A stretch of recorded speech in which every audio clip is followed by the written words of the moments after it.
Julho de 1986 pairava como uma miragem sobre a Inglaterra, um mês adornado com o brilho da realeza e a promessa de prosperidade, mas assombrado por sombras sinistras que espreitavam nos cantos mais obscuros. Enquanto o Palácio de Buckingham celebrava o casamento do Duque Andrew com Sarah Ferguson, uma união destinada a ser envolta em controvérsias, a princesa Diana, com sua beleza e elegância hipnotizantes, cativava o Reino Unido e a França. Longe do brilho da realeza, o verão de 1986 marcava uma virada crucial para a economia de Londres. Os preços dos imóveis subiam vertiginosamente, impulsionando uma corrida frenética para a compra de casas. Em meio ao caos, visionários ambiciosos buscavam explorar o setor imobiliário, vislumbrando lucros astronômicos. Entre esses aspirantes, Susanna Jane Lamplugh, para sempre lembrada como Suzy, almejava uma fatia do promissor mercado imobiliário. A oportunidade surgiu em um emprego como corretora, mas o cenário brilhante logo revelaria sua natureza traiçoeira. No crepúsculo das décadas de 1970 e 1980, uma onda de estupros misteriosos e violentos aterrorizou casas à venda na região de West Midlands. As vítimas, todas corretoras imobiliárias, mulheres trabalhando sozinhas, tornavam-se alvos fáceis para um predador implacável, conhecido como o estuprador de casas à venda. O medo se espalhou como um vírus, mas as agências imobiliárias, em uma demonstração de negligência imperdoável, ignoraram a crescente ameaça, colocando em risco a segurança de suas funcionárias. Os ataques, após um período de terror, cessaram abruptamente, apenas para ressurgirem em um prelúdio sinistro à história de Suzy Lamplugh. Um incidente peculiar investigado pela Polícia Metropolitana de Londres relatava a aparição inesperada de um homem em uma casa à venda em Fulham. A jovem proprietária, sozinha, permitiu a entrada do estranho, que demonstrava interesse na propriedade. Seu comportamento, no entanto, tornou-se errático, culminando em uma partida abrupta com a chegada do marido da proprietária, deixando para trás uma sensação sinistra de que algo ainda pior poderia ter acontecido.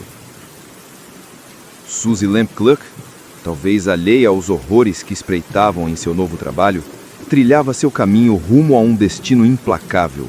A maldade, inexorável, a alcançaria, marcando o início de um dos casos criminais mais enigmáticos da história da Inglaterra.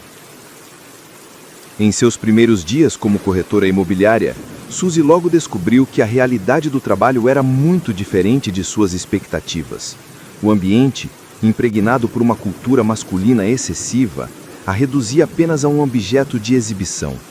Designada a uma mesa próxima à janela da agência, Suzy sentia-se como uma mulher atraente exibida em uma vitrine, destinada a encantar os homens que entravam, desvalorizando suas habilidades e talentos. Suzy, até então, desfrutava de uma vida comum.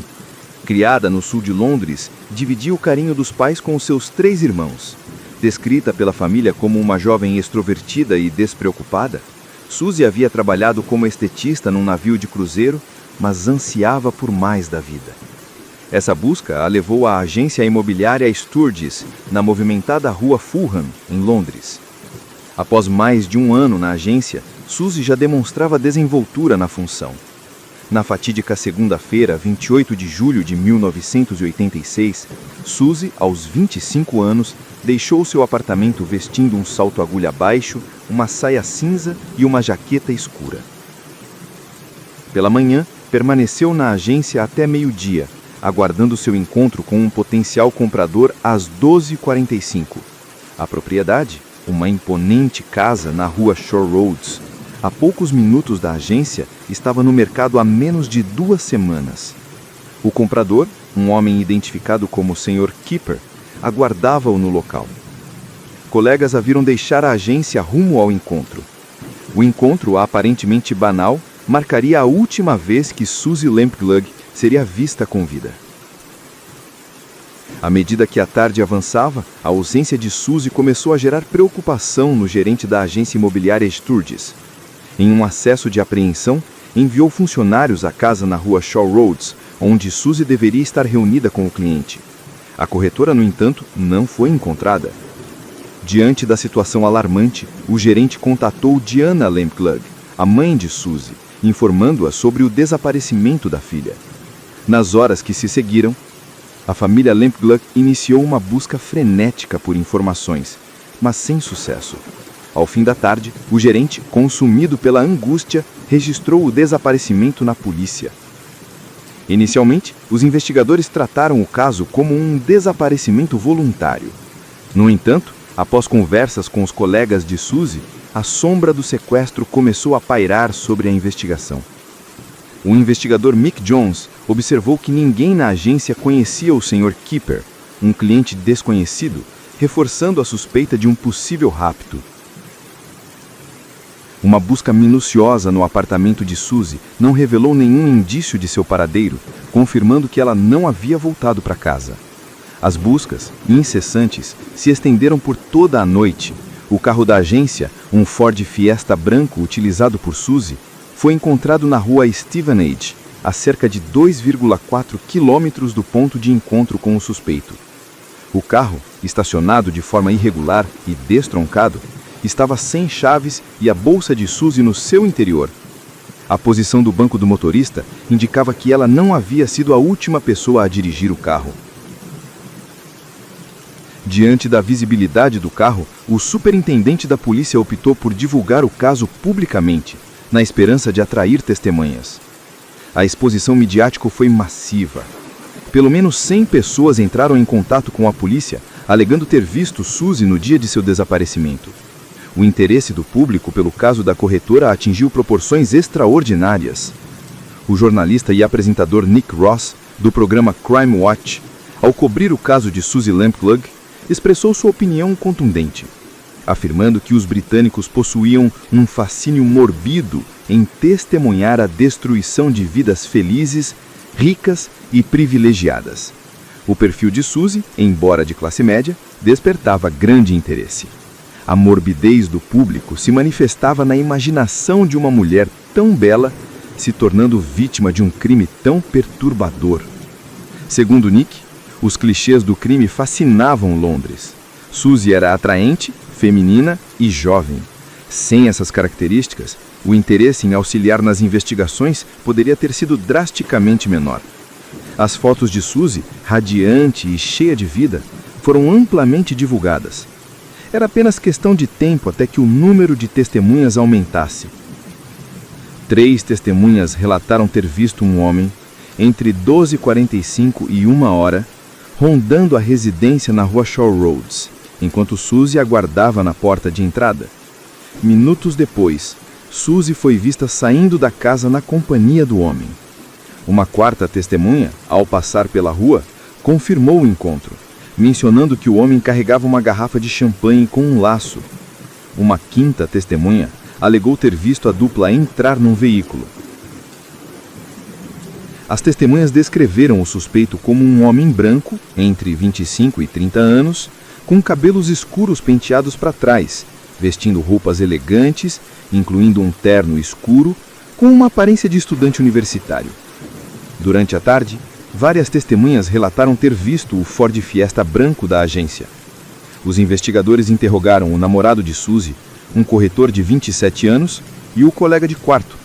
Ambos foram intensamente questionados, mas apresentaram álibis sólidos, confirmados por diversas testemunhas que comprovavam sua ausência no local do desaparecimento de Suzy. Um detalhe peculiar chamou a atenção dos investigadores. Alguns dias antes de desaparecer, Suzy havia recebido um buquê de flores na agência, enviado por um remetente misterioso. A trama se adensou quando Barbara Whitfield, amiga íntima de Suzy, declarou à polícia que viria sua amiga por volta das 2h45 da tarde. Barbara, pedalando próximo à rua Fulham Palace Road, avistou Suzy dirigindo seu próprio carro. Ela acenou para sua amiga, que, absorta em uma conversa com um homem no banco do passageiro, não a viu. Apesar da estranheza do encontro, os investigadores consideraram o testemunho significativo.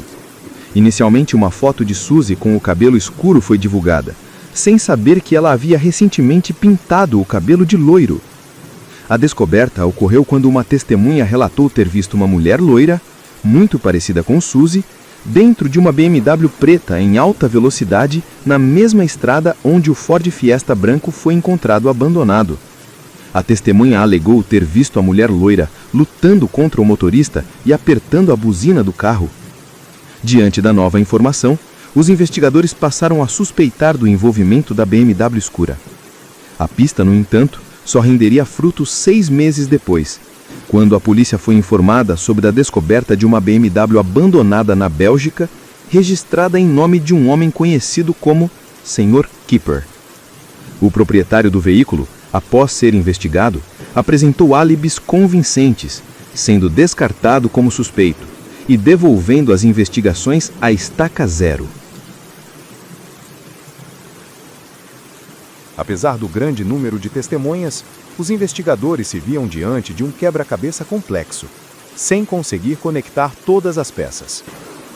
Após um ano de buscas infrutíferas, a polícia passou a analisar os criminosos sexuais condenados da região. A busca os levou a outro caso de desaparecimento, revelando um nome que os conduziria a um cenário ainda mais perturbador. Pouco mais de um ano após o desaparecimento de Suzy Lampclove, em outubro de 1987, Shirley Banks, gerente de uma fábrica têxtil de 29 anos, combinou de se encontrar com o marido para tomar uns drinks no centro de Bristol. Antes do encontro, Shirley decidiu fazer compras em um shopping da cidade, dirigindo seu Mini Clubman laranja. Após algumas horas, o marido, preocupado com a demora de Shirley, decidiu procurá-la nos bares que costumavam frequentar. Sem sucesso, retornou para casa, esperando o retorno da esposa. Na manhã seguinte, ainda sem notícias, o marido ligou para o trabalho de Shirley e recebeu uma notícia sinistra. Shirley havia telefonado, alegando estar com dor de estômago, informando que não compareceria ao trabalho. Imediatamente, o marido contatou as autoridades, relatando o ocorrido. Os investigadores rapidamente formularam a hipótese de que Shirley havia sido sequestrada e forçada a telefonar para o trabalho. Cerca de 150 policiais foram designados para investigar o caso. A intensa busca por informações na televisão, semelhante à do caso de Suzy, reavivou a esperança de solucionar o mistério. Os investigadores notaram que na mesma noite do desaparecimento de Shirley, outro caso havia sido registrado em Bristol. A empresária Julia Holman, de 30 anos, havia sofrido uma tentativa de sequestro em um estacionamento. A polícia suspeitava estar lidando com um criminoso sexual em série, temendo que a situação pudesse evoluir para algo ainda pior. As investigações enfrentavam dificuldades até que, em 29 de outubro de 1987, a polícia de Bristol foi acionada para investigar um caso de agressão. Um homem havia invadido uma loja de roupas e esfaqueado uma atendente com uma faca. Na fuga, foi perseguido e imobilizado por 2 homens que passavam pela rua. Ao prender o agressor, a polícia notou que o veículo utilizado era uma BMW preta. O suspeito foi identificado como John Cannon, de 32 anos, com um longo histórico de agressões sexuais. Ele foi brevemente solto, mas a polícia forense encontrou em sua BMW um comprovante de imposto do veículo de Shirley Banks. John foi preso novamente e acusado de envolvimento no desaparecimento da mulher.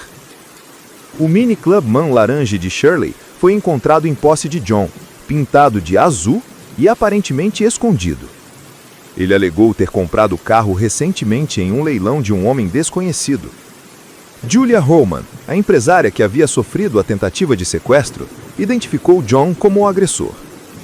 Ao divulgar a foto de John para o público, um taxista entrou em contato com os investigadores, relatando que no dia seguinte ao desaparecimento de Shirley, uma mulher solicitou um táxi para o complexo de apartamentos de John. Ao chegar no local, o taxista foi atendido por John, que afirmou que ninguém havia solicitado um táxi. Um vizinho relatou que na tarde daquele dia, John havia pedido emprestado seu aspirador de pó para limpar o carro. Uma mulher de 69 anos procurou a polícia, relatando ter ouvido uma briga e gritos femininos vindos do bosque próximo ao complexo de apartamentos de John. Os investigadores localizaram uma multa que John havia recebido de uma loja após devolver uma capa de chuva com uma mancha vermelha. A mancha foi identificada como sangue humano. A impressão digital de Shirley também foi encontrada no apartamento de John, comprovando sua presença no local. Diante das evidências, John foi acusado de sequestro seguido de assassinato. Meses depois, o corpo de Shirley foi encontrado, despido, em um riacho nas colinas de Quantock. No local, foram encontradas joias de ouro e botões de um vestido recentemente comprado por Shirley. A causa da morte foi determinada como golpes repetidos na cabeça, possivelmente causados por uma pedra.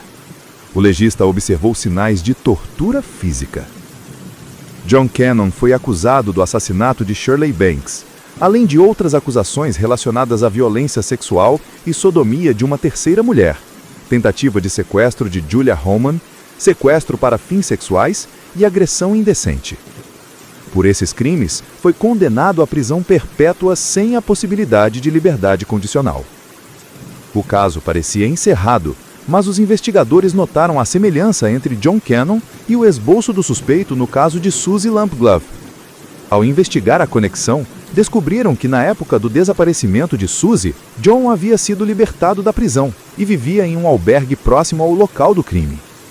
Próximos e colegas de prisão de John relataram que ele mencionou ter conhecido uma mulher da parte alta da cidade, de classe média, cujo nome era Sussu. Eles acreditam que John era o responsável por enviar as flores a Suzy dias antes do desaparecimento. Evidências apontavam que Suzy havia visitado um pub na região de Putney na noite de 25 de julho de 1986. Testemunhas confirmaram que John também estava no pub. Suzy e Shirley possuíam características físicas parecidas, especialmente no corte e na cor do cabelo. As pistas, entretanto, eram circunstanciais.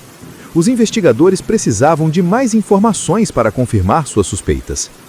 Passaram a investigar a vida de John, desde transgressões menores até o assassinato de Shirley Banks. John Cannon nasceu na década de 1950 em Sutton Coldfield, Birmingham, Inglaterra. Seu pai foi lieutenante da Força Aérea Royal na Segunda Guerra Mundial, enquanto sua mãe era dona de casa. Aos 4 anos, foi enviado para uma escola particular para meninos, onde sofreu abuso sexual por um professor. O trauma o deixou gago, com aversão à escola e sinais de ansiedade extrema. John relatou que o abuso sexual o corroeu com sentimentos de humilhação. Desenvolveu problemas de raiva que afetaram seu relacionamento com o pai, um homem rígido. Abandonou a escola e se envolveu em um crime sexual. Tocou uma mulher em uma cabine telefônica. Foi preso, mas liberado por sua idade. Aos 17 anos, começou a trabalhar como vendedor de carros na empresa do pai e iniciou um relacionamento com June, com quem se casou e teve uma filha. O casamento tornou-se estressante. A partir desse momento, uma série de agressões sexuais a agentes imobiliárias ocorreram em West Midland. Ninguém foi preso ou sequer nomeado pelos crimes. Investigadores acreditam que John foi o responsável pelos crimes, que aconteciam quando seu casamento enfrentava problemas. Após o fim do relacionamento, John afundou no alcoolismo e nos ataques. Iniciou um novo relacionamento com Sharon Major e os crimes cessaram. Entretanto, o relacionamento se tornou complexo e Sharon o abandonou.